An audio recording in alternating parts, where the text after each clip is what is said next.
Welcome back. Today I'll be doing another book haul. It's been a while since I've done a book haul video, but I figured I might as well do it now since I got a lot of books for Christmas and whatnot. And I also bought a few books with my own money. So we're going to start... Let me move the stack a bit closer here. There.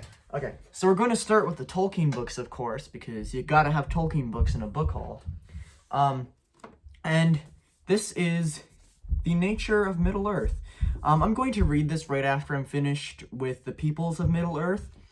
And I don't really know much about this. I think it's just a bunch of information on the flora and fauna of Middle-earth, at least from what I've heard. See, it says on the back, Elvish immortality, reincarnation, the powers of the Valar, lands and beasts of Numenor, geography of the rivers, beacon hills of Gondor, and even who had beards.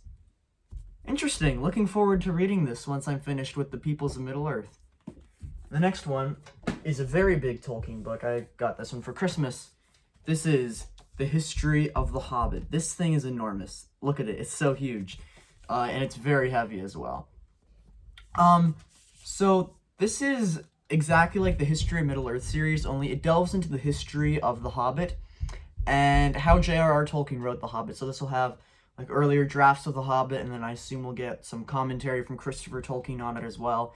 And I'm going to read this one when I finished with The Nature of Middle-earth. So I'm reading The Peoples of Middle-earth. When I finish that one, I'll read The Nature of Middle-earth. And then when I'm finished with The Nature of Middle-earth, then I'll read The History of The Hobbit. So I really wanted to read this. Might take me a while, though, because it's a very big book. And the next one that I got, I haven't read this book yet. This is Gulliver's Travels by Jonathan Swift. I've heard a lot about this, and it's a classic, and I saw this in a little free bookstore, so I figured, why not get it? This is a very old copy. The pages are, like, yellow and everything. Smells so good, too. I love the smell of old books. I don't know. I've heard a lot about this. This is a classic, so I really want to read it. We're actually moving through this book haul a lot faster than I thought we would. And then the next is a box set, with all 5 Percy Jackson books, as well as an additional book here. So I've read all 5 Percy Jackson books, and I haven't read this here. I'm not really quite sure what it is. I think it's like a collection of short stories or something. I don't know, though. I'll figure out once I read it. So I've heard a lot about the Percy Jackson series. I've been hearing about it for years. And initially I was pretty skeptical because I didn't like the idea of Greek myths being modernized.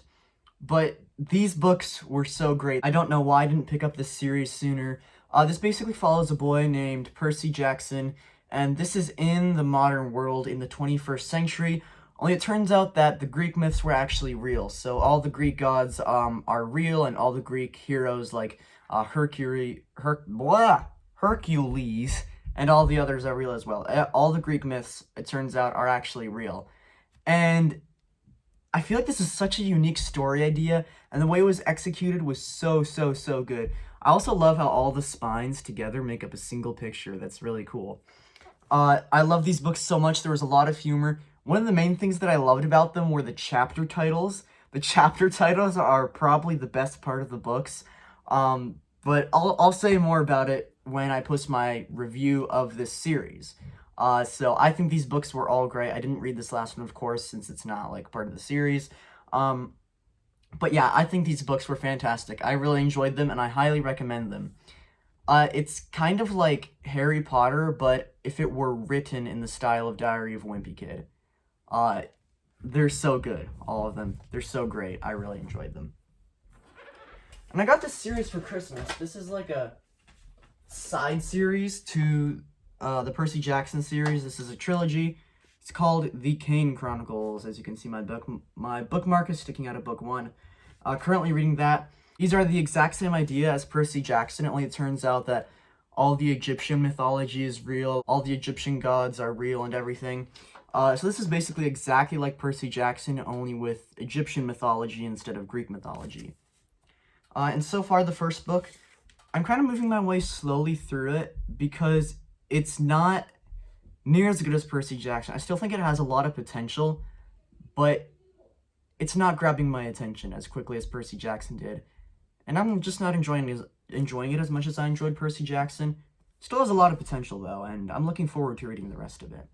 And finally, the last book. We actually went through the stack of books really fast. This book I'm also in the middle of. Shoot for the Moon by James Donovan. That's about how far I'm in. I'm on page 137. So this is a book about, like, all the Apollo missions and how the astronauts eventually got to the moon. So from what I've read of so far, it's just talking about the space race between the Russians and Americans. And this is nonfiction. It's talking about, like, the space race between the Russians and the Americans. And the Russians were, like, the first people to put spacecraft into space. But we Americans were the first ones to land on the moon. And this is really interesting.